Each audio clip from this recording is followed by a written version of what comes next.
सभी लोग जानते हैं कि 22 सितंबर 2025 यानी सोमवार को पड़ रही है शारदीय नवरात्रि के पहले दिन। और दोस्तों, यह वह तिथि है जो आश्विन माह मास में पड़ने वाली सबसे बड़ी तिथि शारदीय नवरात्रि है और इसका बहुत ही बड़ा और विशेष महत्व होता है। साल 2025 में शारदीय नवरात्रि इस बार 9 नहीं बल्कि पूरे 10 दिनों की होंगी, क्योंकि इस बार एक तिथि की वृद्धि हो रही है। हर साल आश्विन महीने के शुक्ल पक्ष की प्रतिपदा तिथि से शारदीय नवरात्रि प्रारंभ होती है, जिसका समापन विजयदशमी के दिन कलश विसर्जन के साथ ही होता है। इस बार प्रतिपदा तिथि 22 सितंबर सोमवार को 1:24 से शुरू होगी। सोमवार को पूरा दिन प्रतिपदा रहेगी और 23 सितंबर मंगलवार को सुबह 2:55 पर प्रतिपदा तिथि समाप्त होगी। इसके बाद में द्वितीया तिथि प्रारंभ हो जाएगी। ऐसे में इस बार 22 सितंबर सोमवार से शारदीय नवरात्रि प्रारंभ हो रही है। अगर कभी भी मौका लग जाए तो आप लोगों को पीपल के पत्ते पर राम लिखकर बहुत छोटा सा उपाय करना है। इन दोनों का संयोग बहुत ही कम आता है। इस दिन आपको एक पीपल के पत्ते पर राम वाला उपाय तो आपको अवश्य ही करना चाहिए, क्योंकि ऐसा दिन पूरे साल में सिर्फ एक ही बार आता है। और दोस्तों, आप सभी लोग जानते हो कि सोमवार का अगर सबसे बड़ा कोई उपाय है तो वह पीपल के पत्ते पर राम वाला उपाय। तो दोस्तों, सोमवार नवरात्रि के पहले दिन आप लोगों को इस पीपल के पत्ते पर राम लिखकर बहुत छोटा सा उपाय करना है। बहुत सारे लोग होंगे जिन लोगों ने इस उपाय को ना किया हो, मतलब पूरा साल निकल गया, उन्होंने किसी भी दिन इस पीपल के पत्ते पर राम वाला उपाय को ना किया हो। पर दोस्तों, आपके पास एक पहला मौका बचा हुआ है, जो कि 22 सितंबर 2025 सोम के दिन है। इस दिन आप लोगों को इस वाले उपाय को जरूर कर लेना है।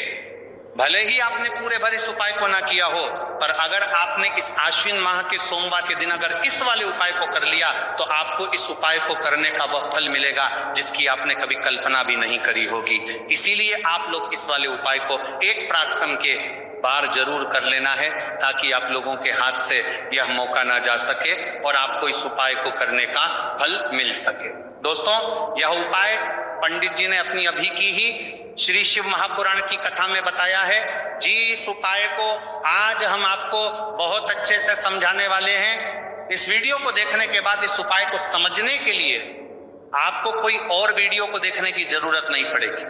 तो चलिए दोस्तों, उपाय को शुरू करते हैं। देखिए, इस आश्विन माह के सोमवार नवरात्रि के पहले दिन ये इतना खास होता है, इतना महत्वपूर्ण होता है।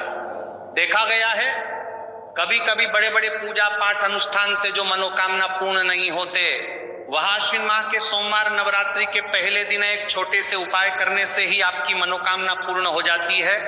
और बहुत सारे लोगों ने इस उपाय को किया भी है और उनको इस उपाय को करने का फल भी जरूर मिला है।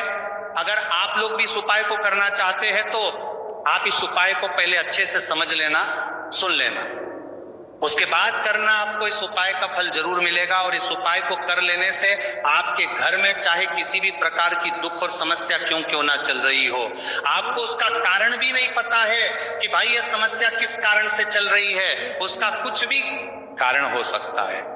जैसे पितृदोष हो सकता है या किसी भी तरह का मंगल दोष भी हो सकता है। तो इस दिन आप लोगों को ये वाला उपाय कर लेना है। ये एक ऐसा उपाय है जिस उपाय को अगर किसी विशेष दिन पर किया जाए तो भाई उस विशेष दिन का जो है वह तो हमें मिलता ही मिलता है, पर हमने उस दिन पर इस उपाय को किया आहे तो हमें उससे भी बड़ा फल मिलता है और फल बहुत जल्दी मिलता है, क्योंकि आप इस उपाय को बहुत ही बड़े और विशेष दिन पर कर रहे हो। तो चलिए अब उपाय के बारे में बात करते हैं, लेकिन उससे पहले आप लोगों को यह जानना आवश्यक है कि आखिर ये उपाय किस समय करना है, किसको करना है और कैसे करना है। तो चलिए हम आगे आपको वीडियो में एक एक करके बता देते हैं। लेकिन उससे पहले अगर आप लोग हमारे चैनल पर पहली बार आए हैं या फिर मेरी आवाज आज पहली बार सुन रहे हैं तो हमारे चैनल को सब्सक्राइब जरूर कर लेना और इस वीडियो को लाइक करके कमेंट बॉक्स में श्री शिवाय नमस्तु भयन ओम नमः शिवाय जरूर टाइप कर देना। तो दोस्तों, इस पीपल के पत्ते पर राम वाला उपाय को हमें इस सोमवार के दिन कैसे करना है, किसको करना है, किस समय करना है और कहां पर करना है। ये सारे सवालों के जवाब आपको इस वीडियो में मिल जाएंगे। और जो ये वीडियो देखेगा भाई, उसको पीपल के पत्ते पर राम वाला उपाय जरूर करना चाहिए, क्योंकि इस दिन पीपल के पत्ते का भी बहुत ही बड़ा और विशेष महत्व होता है। पीपल के पत्ते पर राम वाला उपाय की तो ये सोने पर सुहागा वाली बात हो जाती है, और ये एक बहुत ही बड़ा उपाय हो जाता है इस सोमवार का। तो अब दोस्तों, इस पीपल के पत्ते पर राम वाला उपाय को आखिर करना किसको है? सबसे पहले हम लोग वो बात जान लेते हैं। तो देखो, घर की जो बड़ी माताएं बहनें होती हैं, उन माताओं बहनों में से कोई भी एक बड़ी माता बहन इस वाले उपाय को कर सकती है। और दोस्तों, अगर आप चाहे तो अपने घर में से सभी सदस्यों को भी इस उपाय को करवा सकती हैं। अगर किसी व्यक्ति की खुद की कोई मनोकामना है, खुद की कोई दुख और परेशानी है जो कि वह अपने लिए ही करना चाहता है, इस वाले उपाय को तो वह खुद अपने लिए भी कर सकता है। बाकी अगर कोई घर में से ऐसा है जो कि अपने पूरे घर परिवार की सुख और शांति के लिए ये वाला उपाय करना चाहता, तो भाई वो भी कर सकता है, उसमें भी कोई दिक्कत वाली बात नहीं है। कहने का मतलब यह है कि इस उपाय को हर एक सदस्य करेंगे। देखिए, उपाय छोटा है लेकिन बहुत महादिव्य चमत्कारी है।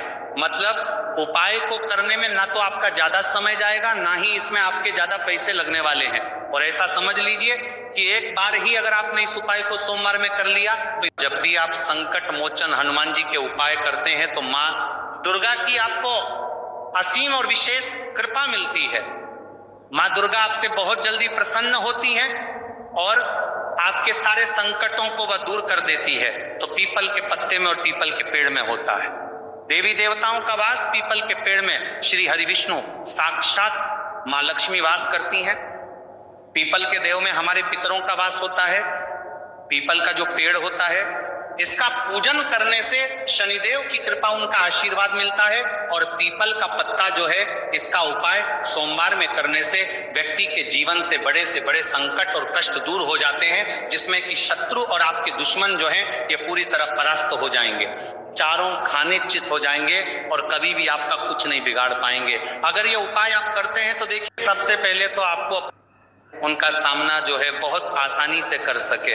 देखिए, जब व्यक्ति के पास पैसा नहीं होता है ना, तो वो बहुत सारे कष्ट दुख उसके जीवन में जब आते हैं, उनका सामना भी नहीं कर पाता है। और जब उसका आर्थिक पक्ष मजबूत होता है तो बहुत सारी समस्याएं उसे अपने जीवन में जो आती हैं वह छोटी लगती हैं। लेकिन अगर पैसा भी पास नहीं है तो छोटी छोटी प्रॉब्लम्स और छोटी छोटी चीजें जो कौन सकता है, कुछ सारी कर पार सब लगाएंगे, ठीक है ना।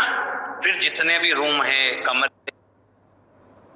सबसे पहले तो आपको उनका सामना जो है बहुत आसानी से कर सके। देखिए, जब व्यक्ति के पास पैसा नहीं होता है ना, तो वो बहुत सारे कष्ट दुख उसके जीवन में जब आते हैं, उनका सामना भी नहीं कर पाता है। और जब उसका आर्थिक पक्ष मजबूत होता है तो बहुत सारी समस्याएं उसे अपने जीवन में जो आती हैं वह छोटी लगती हैं। लेकिन अगर पैसा भी पास नहीं है तो छोटी छोटी प्रॉब्लम्स और छोटी छोटी चीजें जो कौन सकता है, कुछ सारी कर पार सब लगाएंगे, ठीक है ना। फिर जितने भी रूम हैं, कमरे,